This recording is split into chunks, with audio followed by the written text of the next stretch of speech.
नमस्कार, स्वागत है आपका उत्तर प्रदेश की खबरों में। मैं हूं आपके साथ सुमन पाल।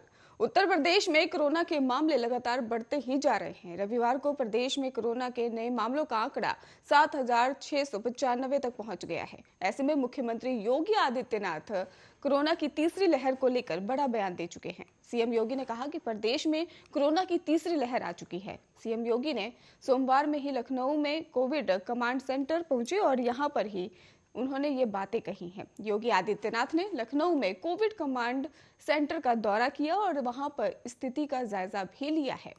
आपको बता दें कि लखनऊ राज्य में सबसे ज्यादा प्रभावित जिलों में दूसरे नंबर पर है और गौतम बुद्ध नगर के बाद कोरोना से संक्रमित ज्यादा मामले यहीं से आ रहे हैं।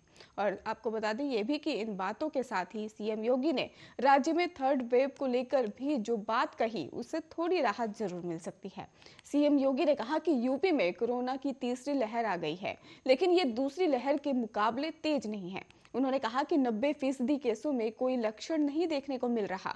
सीएम योगी ने बताया कि राज्य में फिलहाल 3,000 कई एक्टिव केस भी जो है वो सामने आ चुके हैं और इनमें से ही 90% केसों में कोई खास लक्षण देखने को नहीं मिला है और ज्यादातर मरीजों का इलाज घर में हो रहा है और बस हमें सावधानी और सतर्कता बरतने की जरूरत है। और जिन लोगों ने वैक्सीनेशन नहीं ली है उन्हें जागरूक किया जाएगा। और इसके साथ ही उन्होंने बच्चों को दी जा रही कोरोना वैक्सीन डोज पर भी बात कही है। सीएम योगी ने कहा है कि हमारा प्रयास होना चाहिए कि 15 जनवरी तक 15 से 18 साल के सभी बच्चों को हम वैक्सीन लगा दें। ये काम युद्ध स्तर पर चल रहा है।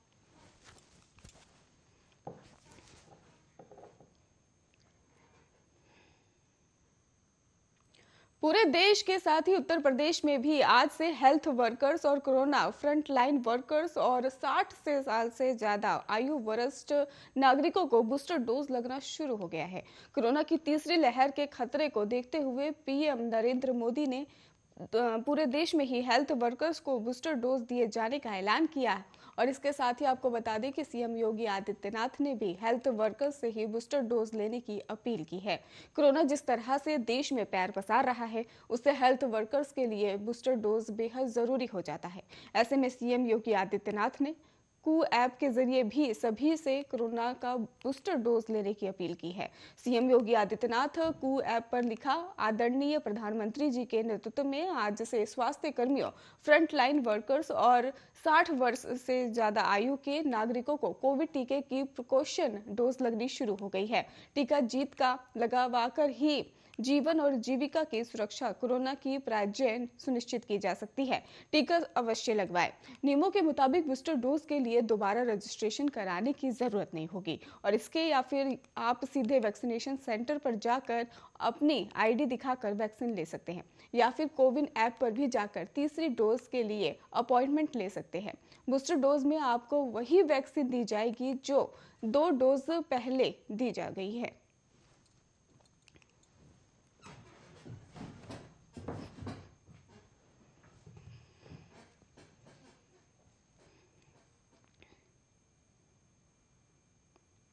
उत्तर प्रदेश में विधानसभा चुनाव की तारीखों का ऐलान हो चुका है और इसके बाद नेताओं के दल बदल का सिलसिला भी शुरू हो गया है। बदायूं बिलसी में बीजेपी विधायक राधा कृष्ण शर्मा ने भी समाजवादी पार्टी का दामन थाम लिया है।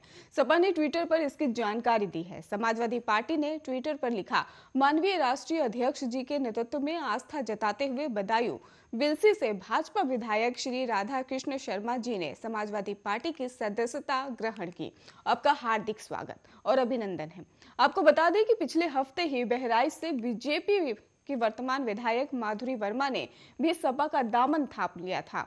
उत्तर प्रदेश में 10 फरवरी को पहले चरण के मतदान होंगे और दूसरे चरण के 14 फरवरी को और उत्तर प्रदेश के दूसरे चरण और पंजाब में एक चरण, उत्तराखंड में एक चरण और गोवा में एक चरण में मतदान पूरे होंगे। तीसरे चरण में ही 20 फरवरी को ही उत्तर प्रदेश में तीसरे चरण के मतदान होंगे। चौथे चरण में 23 फरवरी को उत्तर प्रदेश में चौथे चरण के मतदान होंगे। पांचवें चरण में 27 फरवरी को उत्तर प्रदेश के पांचवें चरण और मणिपुर के पहले चरण के मतदान होंगे। छठे चरण में भी 3 मार्च को ही उत्तर प्रदेश के छठे चरण और मणिपुर के दूसरे चरण के मतदान पूरे होंगे। उत्तर प्रदेश के 7वें और अंतिम चरण के मतदान 7 मार्च को पूरे होंगे। नतीजे भी 10 मार्च को आएंगे।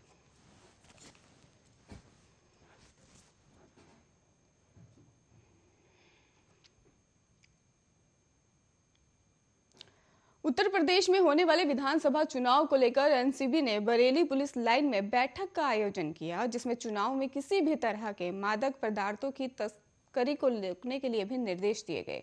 मीटिंग में ही बरेली रेंज के सभी पुलिस अधिकारी मौजूद रहे, तो वहीं दिल्ली से ही वीडियो कॉन्फ्रेंसिंग के जरिए ज्ञानेश्वर सिंह और आईपीएस उप महानिर्देशक उत्तरी क्षेत्र स्वापक नियंत्रण ब्यूरो नई दिल्ली द्वारा ड्रग ट्रेड और उसके खतरे और दुष्प्रभाव के बारे में अवगत कराया और अवैध शराब और मादक पदार्थ पर प्रभावी अंकुश लगाए जाने और आगामी विधानसभा निर्वाचन 2022 सकुशल, निष्पक्ष और दुष्प्रभाव रहित कई कराए जाने के उद्देश्य से कई विभागों के साथ हाइब्रिड मोड में ही समन्वय बैठक का आयोजन किया गया।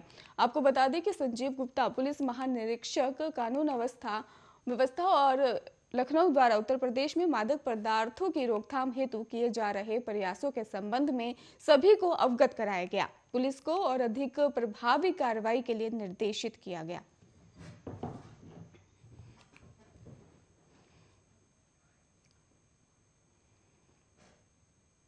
महान दल के अध्यक्ष केशव देव मौर्य ने कहा कि 10 मार्च को अखिलेश यादव मुख्यमंत्री के रूप आ रहे हैं। अखिलेश यादव कोरोना काल में ही जिस तरह से लोगों को प्रताड़ित उन्हें न्याय दिलाने के लिए आ रहे हैं और वे लोगों को लैपटॉप देने और 300 यूनिट फ्री बिजली देने आ रहे हैं। कोरोना काल में शराब की दुकानें खुली रहती हैं तो भी कोई फर्क नहीं पड़ता। उन्होंने केशव प्रसाद मौर्य को कठपुतली झुनझुना बजाने वाला बताया है। आपको बता दें कि महान दल के अध्यक्ष केशव देव मौर्य ने कहा कि उन्होंने अखिलेश यादव को फिर से मुख्यमंत्री बनाने की बात कही। उन्होंने कहा कि पुलिस ने इस सरकार से खूब गुंडई की है और क्या ऐसे मूर्खों की सरकार चलनी चाहिए? नहीं, यूपी में पढ़े लिखों की सरकार होनी चाहिए। हम जल्दी सीटों के बंटवारे का फैसला कर लेंगे। सपा सरकार बनाने तक हमारा गठबंधन पक्का है। अगर समाज को न्याय नहीं मिलता तो गठबंधन पर विचार करेंगे। हमारा सपा में ही विलय नहीं हुआ है, केवल गठबंधन हुआ है। महान दल के अध्यक्ष ने कहा कि मैं कहीं से भी चुनाव नहीं लड़ूंगा। मेरे लोग सपा के ही सिंबल पर चुनाव लड़ेंगे। चुनाव आयोग को मुझसे मोहब्बत है और मुझे 2 साल से सिंबल नहीं दिया, इसलिए मेरे लोगों ने ही सपा के सिंबल पर ही चुनाव लड़ेंगे। महान दल में बहुत लोग लड़ने लायक अभी नहीं है। वो अभी सक्षम चुनाव लड़कर विधानसभा पहुंचने में सक्षम नहीं है। मैंने अपने बेटों के लिए भी टिकट मांग रहा हूं और मेरे यहाँ भी बीजेपी के लोग आ गए हैं। मैंने उनसे हाथ जोड़ लिया और कोई दरवाजे पर आएगा तो कोई भगा नहीं देगा।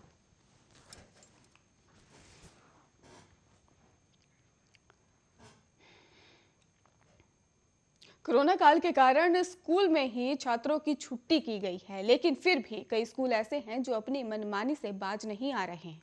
साफ तौर पर दिखाई दे रहा है कि किस तरह से निजी स्कूलों को खोला जा रहा है। ऐसा लग रहा है कि मुख्यमंत्री और डीएम के आदेश कोई मायने नहीं रखते। दरअसल पहासू में निजी स्कूल खोले गए और ठंड और कोरोना के समय में छात्र परेशान हो रहे हैं।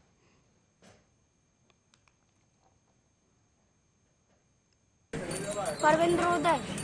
कौन सी क्लास में पढ़ते हो बेटा? 7। किस स्कूल के हो? सर सेठ होतीलाल सरस्वती शिशु विद्या मंदिर। कहाँ है ये स्कूल? इवनिंग है दोनों स्कूल। अच्छा, उत्तर प्रदेश के मुख्यमंत्री ने और जनपद बुलंदशहर के जिला अधिकारी ने आदेश किए हैं स्कूल की छुट्टी के, तो क्या आप लोगों की छुट्टी नहीं हुई है? नहीं। क्या कहते हैं मास्टर? फोन कर किस स्कूल में पढ़ते हो बेटा? सरस्वती शिशु विद्या मंदिर हाई स्कूल। तो आपके स्कूल की छुट्टी नहीं करी? नहीं। तो स्कूलों की तो सभी की छुट्टी हुई है। ये पता नहीं है हमको, हमारी की नहीं करी। तो आपको रोज आना पड़ता है? हाँ, पीछे 2 दिन की अभी। प्रदीप कुमार। किस स्कूल में पढ़ते हो? सरस्वती विद्या मंदिर हाई स्कूल। अच्छा, कौन सी क्लास में पढ़ते हो? 9। अच्छा, छुट्टी होने के बाद भी आप लोगों को स्कूल में आना पड़ रहा है? कौन बुलाता है आपको? देश के सबसे बड़े राज्य उत्तर प्रदेश में भी कोरोना संक्रमण की रफ्तार डरा रही है। यहाँ भी आपको बता दें कि दिन भर मामले तेजी से इजाफा कर रहे हैं और यहाँ रविवार को 7000 से ज्यादा कोरोना के नए मामले सामने आए हैं। वहीं प्रदेश का गौतम बुद्ध नगर जिला हॉटस्पॉट बना हुआ है। यहाँ रविवार को भी 1149 संक्रमण के मामले दर्ज किए गए हैं। फिलहाल राज्य में एक्टिव मामलों की संख्या 25,974 हो गई है और जबकि पॉजिटिविटी अगर रेट की बात की जाए तो 1.84 हुई है और रिकवरी रेट भी 97.2% हो गई है। वहीं पिछले 9 दिनों की बात करें तो प्रदेश में कोरोना संक्रमण के मामले 20 गुना बढ़े हुए हैं।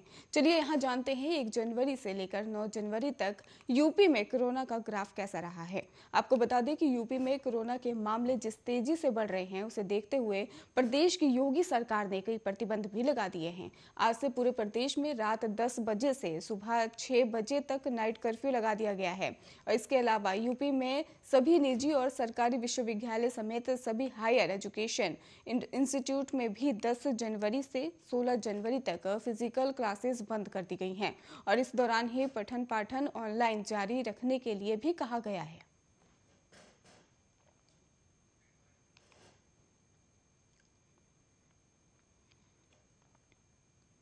उत्तर प्रदेश के नए मुख्य सचिव दुर्गा शंकर मिश्रा और यूपी डीजीपी मुकुल गोयल वाराणसी के दौरे पर पहुंचे और इस दौरान दोनों अधिकारियों ने काशी विश्वनाथ मंदिर में बाबा विश्वनाथ की पूजा अर्चना की।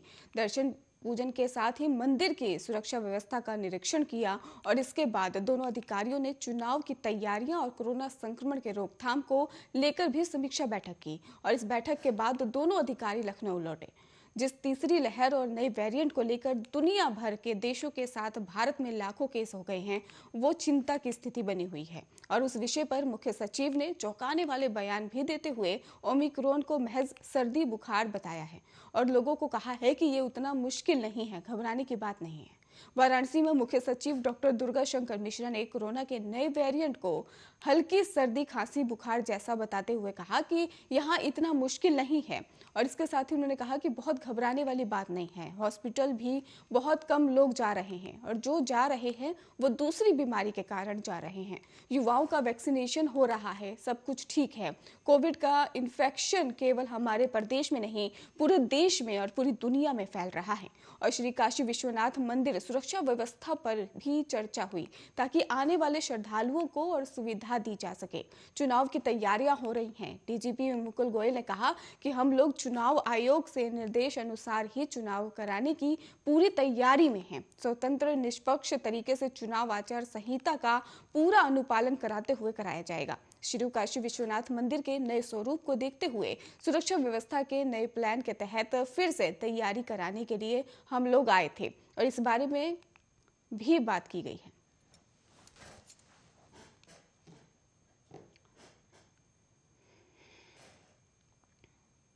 सुहेल देव भारतीय समाज पार्टी के अध्यक्ष और उत्तर प्रदेश के पूर्व कैबिनेट मंत्री ओम प्रकाश राजभर ने रविवार को दावा किया कि केंद्रीय मंत्री और अपना दल सोनेलाल की मुखिया अनुप्रिया पटेल राज्य के आगामी विधानसभा चुनाव में गठबंधन के लिए समाजवादी पार्टी के संपर्क में है। अपना दल सोनेलाल ने राजभर के इस दावे पर कोई भी प्रतिक्रिया देने से इनकार करते हुए कहा है कि अब भी बीजेपी नीत राष्ट्रीय जनतांत्रिक गठबंधन के साथ है।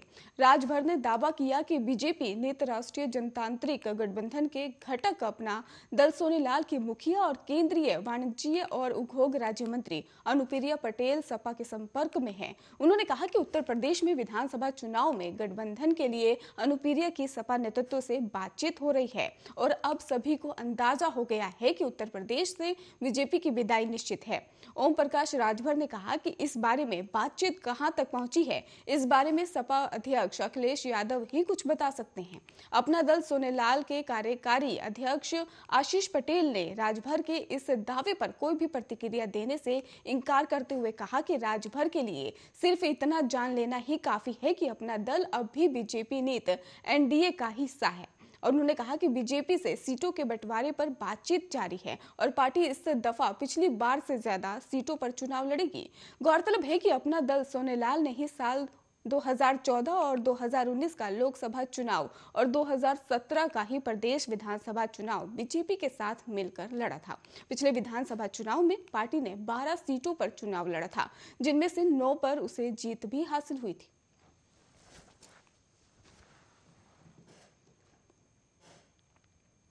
यूपी विधानसभा चुनाव के लिए बहुजन समाज पार्टी सुप्रीमो मायावती 15 जनवरी को उम्मीदवारों की पहली सूची जारी करेंगी और इस दिन मायावती का जन्मदिन भी है। मायावती ने सोमवार को अपने घर बसपा के वरिष्ठ नेताओं की बैठक बुलाई थी। रविवार को उन्होंने 403 विधानसभा सीटों के प्रभारियों की बैठक बुलाई थी। बैठक में पार्टी महासचिव सतीश चंद्र मिश्र को डिजिटल तरीके से चुनाव प्रचार कराने की जिम्मेदारी दी गई और ये भी तय हुआ कि मायावती के जन्मदिन यानी 15 जनवरी को यूपी चुनाव के लिए उम्मीदवारों की पहली लिस्ट जारी की जाएगी।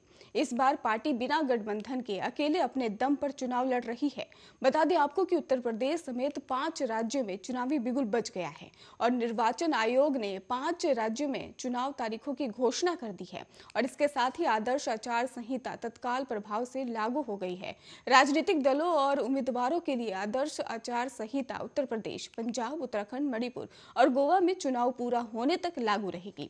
10 मार्च को वोटों की गिनती होगी, यानी 10 मार्च को तय हो जाएगा कि किस राज्य में कौन बनेगा मुख्यमंत्री। और आपको बता दें, इसको लेकर भी सीटों और चरणों में ही चुनाव होगा।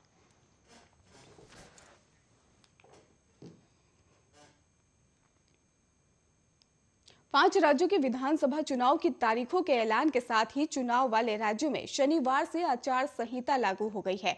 आचार संहिता लागू होने के बाद अब इन 5 राज्यों में कोविड-19 वैक्सीन के सर्टिफिकेट पर प्रधानमंत्री नरेंद्र मोदी की फोटो नहीं होगी। आधिकारिक सूत्रों के हवाले से बताया जा रहा है कि अब स्वास्थ्य मंत्रालय द्वारा कोविन ऐप से फिल्टर लगाकर पीएम मोदी की फोटो को हटाया जाएगा। निर्वाचन आयोग ने शनिवार को घोषणा करते हुए कहा कि उत्तराखंड, पंजाब, यूपी, मणिपुर और गोवा के 10 फरवरी से लेकर 7 मार्च के बीच चुनाव होंगे और ये चुनाव 7 चरणों में कराए जाएंगे। इस चुनाव की घोषणा के साथ ही इन 5 राज्यों में आचार संहिता लागू हो गई है और ऐसे में अब पीएम नरेंद्र मोदी की फोटो को कोविड-19 वैक्सीन सर्टिफिकेट से हटा दिया जाएगा, क्योंकि चुनाव की घोषणा के साथ ही आदर्श आचार संहिता सरकार, उम्मीदवार और राजनीतिक पार्टियों के लिए लागू हो गई है और स्वास्थ्य मंत्रालय द्वारा पीएम मोदी की फोटो को कोविड-19 के वैक्सीन सर्टिफिकेट से हटाने के लिए आवश्यक फिल्टर लगाए जाएंगे। आपको बता दें कि पिछले साल मार्च 2021 में हुए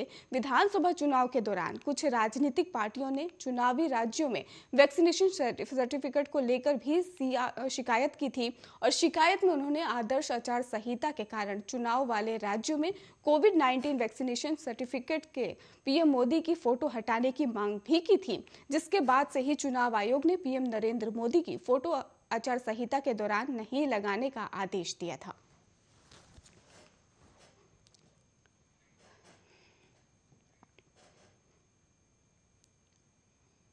उत्तर प्रदेश में आगामी विधानसभा चुनाव पर बात करते हुए शिवपाल यादव ने कहा कि हम दोनों मिलकर चुनाव लड़ेंगे और हमारा सीटों का कोई झगड़ा नहीं है। अब हमने अखिलेश यादव को अपना नेता मान लिया है। सर्वे में जो जीत रहा होगा उसे टिकट दिया जाएगा।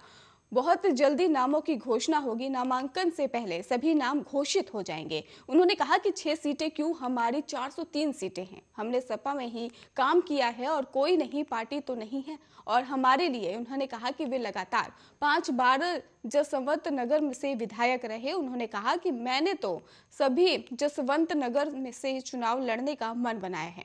बाकी दोनों पार्टियां जो तय करेंगे वही मानेंगे। उन्होंने बीजेपी सरकार पर निशाना साधते हुए कहा कि सबसे ज्यादा गुंडई इस वक्त सरकार में हो रही है। सबसे ज्यादा कब्जा बीजेपी के लोग कर रहे हैं और एक तरफ सरकारी गुंडई तो दूसरी तरफ बीजेपी के लोग गुंडई कर रहे हैं। हमारी सरकार में किसी को भी गुंडई नहीं करने दी जाएगी। अगर ये लोग ऐसा बोलेंगे तो कहीं ना कहीं आयोग के सामने धरने पर बैठना पड़ेगा।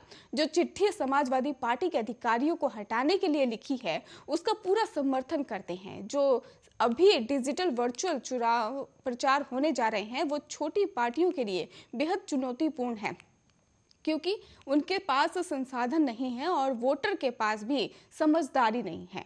आयोग का ये भी कहना था कि बंगाल के चुनाव के बाद ही घोषित कर देते, किसी के पास टीम नहीं है तो किसी के पास संसाधन नहीं है, ये परेशानी है। 10 मार्च को अखिलेश यादव अपने गठबंधन के साथ पूर्ण बहुमत की सरकार बनाने जा रहे हैं।